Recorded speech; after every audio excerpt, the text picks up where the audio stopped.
استخارہ اس حوالے سے بہت زیادہ لوگ آپس میں گفتگو بھی کرتے ہیں، اور تو اس کی حیثیت کے بارے میں آپ ذرا بتائیں، اور کیا یہ آپ میری جگہ پر، میں قاری صاحب کی جگہ پر کر سکتا ہوں؟ بسم اللہ الرحمن الرحیم، اللہم صلی وسلم وبارک علی سیدنا و مولانا محمد وعلی آلہ وصحبہ وبارک وسلم۔ بہت شکریہ حافظ صاحب، بڑا اہم موضوع ہے یہ، اور ہر دوسرے گھر کی یہ کہانی ہے، ہر دوسرے گھر کی، جہاں اگر میں یوں کہوں تو غلط نہیں ہوگا کہ اگر شادی بیاہ کا موقع ہو تو پھر یہ معاملات زیادہ سامنے آتے ہیں، استخارہ والے، اور اس میں بھی پھر عمومی طور پہ دیکھا گیا ہے کہ اگر کوئی گھر امیر ہو یا پھر رشتہ بڑا اچھا لگ رہا ہو، ہم سمجھیں جناب یہ ہماری پسند کا ہے، تو پھر استخارہ نہیں کیا جاتا۔ لیکن جہاں پر بعض دفعہ، ہر کسی کی بات نہیں، بعض دفعہ انکار کرنا ہو تو پھر کہتے ہیں جی ہم استخارہ کر کے بتائیں گے، اگر استخارہ اچھا آیا تو پھر ہم ہاں کریں گے ورنہ نہ کر دیں گے۔ دیکھنا یہ ہے کہ اس کی شرعی حیثیت کیا ہے، اسلام نے اس کے بارے میں کیا تعلیمات دی ہیں۔ سب سے پہلے ہمیں اس لفظ کو سمجھنے کی ضرورت ہے، اس لفظ کو، کہ یہ استخارہ ہوتا کیا ہے۔ لفظی معنی اس کا ہوتا ہے خیر کو طلب کرنا۔ اب چونکہ یہ اللہ تعالیٰ سے کیا جاتا ہے، مولا کریم میں دو ایسے کام ہیں کہ جو بالکل مباح ہیں، ان کے اندر مجھے نہیں سمجھ آ رہی کہ میں اس کو کروں یا نہ کروں، اور دونوں کام ہی برابر ہیں۔ واضح رہے کہ جو فرائض کے ساتھ جن کا تعلق ہے ان میں استخارہ کرنا جائز نہیں۔ مثلا کوئی بندہ کہے جی میں نماز پڑھوں کہ نہ پڑھوں، بھئی وہ تو فرض ہے، وہ تو پڑھنی ہے۔ یا کوئی بندہ معاذ اللہ اس بارے میں استخارہ کرے کہ میں جھوٹ بولوں کہ نہ بولوں، بھئی وہ تو شریعت نے بالکل حرام قرار دیا ہے۔ جتنے بھی گناہ کے کام ہیں ان تمام کاموں کے اندر استخارہ کرنا ممنوع ہے، حرام ہے، اور جو جن کا تعلق فرائض کے ساتھ ہے اس کے بارے میں بھی، ان تمام امور کے بارے میں استخارہ کرنا جائز نہیں ہے، وہ اللہ تعالیٰ نے احکامات عطا فرما دیے۔ رہی بات یہ کہ بعض دفعہ ایسا معاملہ ہوتا ہے کہ جو مباح ہوتا ہے، جائز، جس کی دونوں طرفیں برابر ہیں۔ اب اس میں آپ کو ایک علامتی طور پہ بتا دیتا ہوں کہ ایک ایسا معاملہ جس کے بارے میں ہم کسی فرد واحد سے مشورہ کرتے ہیں، ہم کہتے ہیں یار مجھے نہیں سمجھ آ رہی کہ میں فلاں کاروبار کروں یا نہ کروں، یا دو کاروبار ہیں دونوں ہی برابر ہیں، تو کیا میں دونوں میں سے کون سا کاروبار کروں؟ دو جگہوں سے ملازمت کے حوالے سے لیٹر آ گیا، اس نے کہا کہ میں یہ جوائن کروں یا وہ جوائن کروں۔ اب یہ ایک ایسا مسئلہ ہے کہ جس کے بارے میں دونوں چیزیں برابر ہیں، عام بندے سے بھی بندہ مشورہ طلب کر لیتا، تو اس بارے میں اللہ تعالیٰ سے مشورہ طلب کرنا استخارہ کہلاتا ہے۔ مولا کریم میں عاجز ہوں، گناہ گار ہوں، مجھے تو نہیں سمجھ آ رہی، تو قادر مطلق ہے، تو نے ہی مجھے پیدا فرمایا، تو نے ہی یہ دونوں کام میرے سامنے مجھے عطا فرما دیے، اب مجھے نہیں سمجھ آ رہی کہ میں کیا کروں۔ اب وہ اللہ تعالیٰ سے دعا کرے گا، اس کا ایک پراپر طریقہ ہے۔ اب چونکہ آپ کا سوال یہ تھا کہ یہ جو کسی سے استخارہ کروایا جاتا ہے کیا یہ جائز ہے یا نہیں، تو یاد رکھیں جب قرآن و سنت نے ہمیں بالکل آسان اور واضح طریقہ بتا دیا، تو پھر ہم کسی کو جا کے کہیں کہ جی میرے بارے میں تم استخارہ کر لو، یہ کوئی مناسب بات نہیں لگتی۔ ہاں، جو ایک بندہ ہوتا ہے جس نے اپنی عمر کا کچھ حصہ گزارا ہوتا ہے، تجربات کی بنا پر وہ کسی بندے کے معاملات کو دیکھتا ہے، دیکھنے کے بعد کہتا ہے یار تیری طبیعت جو ہے نا وہ ایسی ہے، یہ کام ایسا ہے،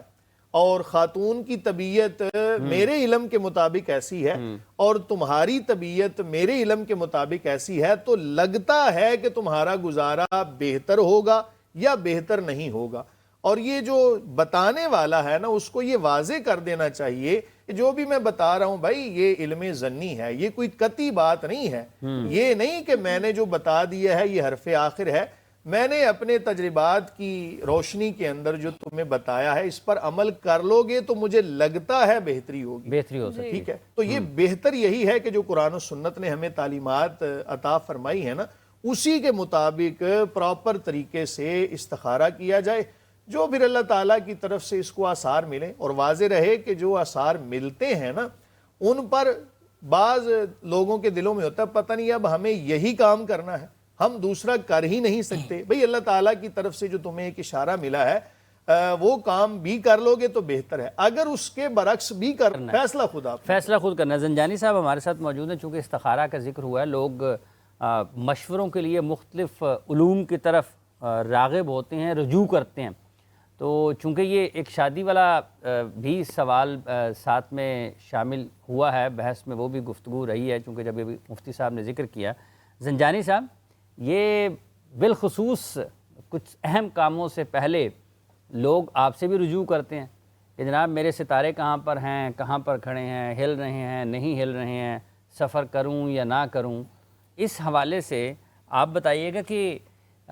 کس حد تک لوگ سنجیدگی کے ساتھ ان چیزوں کے اوپر، اور جو آپ کی طرف آتے ہیں، مطلب اسٹرولوجی کی طرف چلے جائیں، زائچے کی طرف چلے جائیں، ٹھیک ہے، یہ ستاروں کی پوزیشن کے حوالے سے چلے جائیں،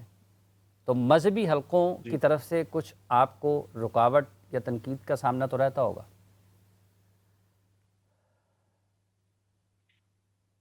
بہت شکریہ حافظ صاحب آپ کا، اور ماشاءاللہ بڑا اچھا پینل یہاں پہ موجود ہے.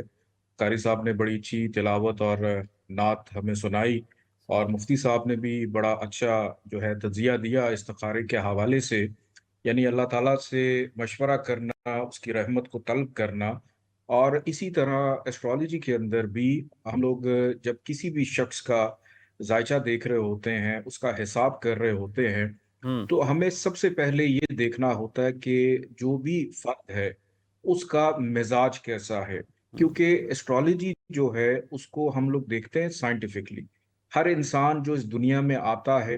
وہ 4 عناصر کے اوپر پیدا ہوتا ہے، جس میں ارتھ، ایئر، واٹر، فائر، یہ 4 عناصر ہیں. اور پوری دنیا میں جتنے بھی افراد ہیں ان کو ہم تقسیم کرتے ہیں 12 حصوں میں. یعنی پوری دنیا میں 12 قسم کی پرسنالٹیز ہوتی ہیں، جس کے اندر ہم لوگ یہ دیکھتے ہیں، چاہے شادی ہے یا کوئی بھی کام ہے، کہ آپ کے مزاج کے مطابق، آپ کی ایجوکیشن کے مطابق، آپ کے معاشرے کے مطابق، اور آپ کی ایج کے مطابق کون سا ٹائم آپ کے لیے اچھا ہے یا کون سا وقت آپ کے لیے بہتر ہے، یا کس شخص کے ساتھ آپ کا مزاج مل سکتا ہے. یہ بالکل اسی طرح ہے جیسے بلڈ گروپ ہوتا ہے کہ ہر بلڈ گروپ جو ہے وہ کسی دوسرے بلڈ گروپ کو نہیں لگ سکتا. آپ وہاں پہ چیزیں متصادم نہیں کر مختلف سکتے اس ہوتی کو. ہیں. تو ہم اس کو سائنٹیفکلی دیکھتے ہیں، بالکل ایسی ہے. تو اس میں کوئی شک نہیں، 100% اللہ کی ذات ہے، اور اللہ کے ہی حکم سے ساری چیزیں جو ہے اللہ قدرت رکھتا ہے، ساری چیزیں چل رہی ہوتی ہیں. کوئی بھی ایک اچھا اسٹرالوجر ہوگا وہ ایک انسان کو گائیڈ کرتا ہے، وہ اس کو ڈائریکشن دیتا ہے. کہ مثال کے طور پہ اگر آج بارش ہونے والی ہے تو ہم چھتری کا استعمال کرتے ہیں، ہم قدرت سے لڑ نہیں سکتے، ہم پریکاشنز کرتے ہیں کہ ہم گیلے ہونے سے بچ جائیں، لیکن چیٹے پھر بھی پڑ جاتے ہیں.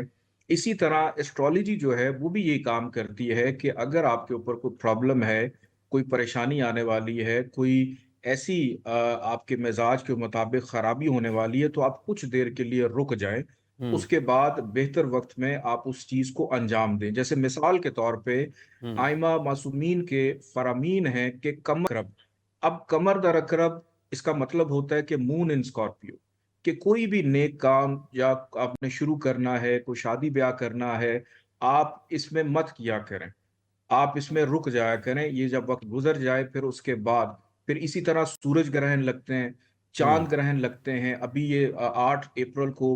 تاریخ کا 30 سال کے بعد بہت بڑا سورج گرہن لگا تھا. پوری دنیا جی کہتی حافظ ہے صاحب